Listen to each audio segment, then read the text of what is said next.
If your day tank liner has cracks like the ones shown in the picture, they can be patched, and this video is going to show you how to do it. This furnace is 10 years old, and it's about time to get a little facelift.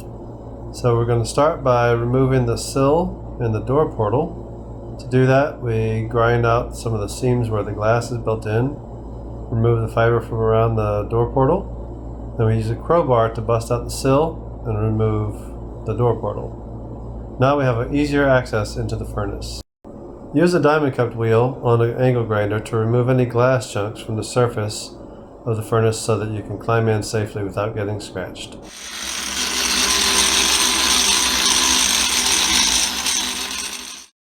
Any glass inside the crack must be removed, and the best way to do this is with a diamond disc on an angle grinder. Let's take a closer look.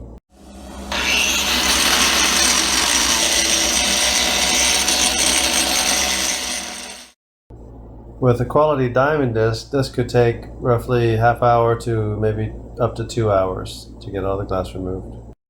These cracks have been ground out as far as the diamond tool can reach inside. Next, mix the patch material, which starts out as a dry powder format, and with a little addition of water, it should end up being about the consistency of silly putty, slightly thicker than toothpaste. A surefire way to know if you've added enough water to the mix is to tamp down the patch material into a bucket, and if you see a sheen of water or moisture come to the surface, that tells you that there is in fact enough water in the mix. Use tamping rods or tools in the right width or thickness so as to pack the patch material into the cracks. You can see here we use a small wad of patch material.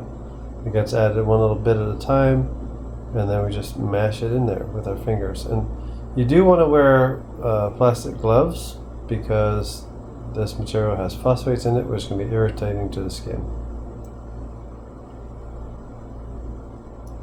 You'll keep adding more material, packing as you go.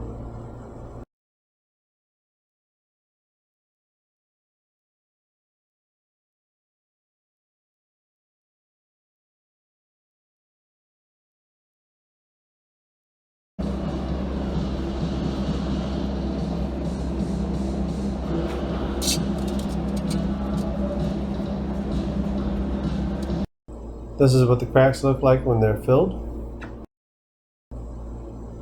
When all the cracks are filled, you can install a new door portal. You'll want to have someone go inside and pack the gaps between the portal and the existing wall refractory, and someone can also pack from the outside at the same time. Make sure to do this before the sill is placed back in so that the person can actually get out of the furnace. Next, you can reinstall the fiber insulation around the portal, and then any metal housing, sheet metal. This is the finished product. This project could take up to a day if all the parts are cast and ready to go. While you're inside the furnace with an angle grinder, it's a good time to knock off any loose flakes, grind them smooth, as well as to grind and remove any refractory or metal pieces that have fallen into the crucible that could cause contamination of the glass.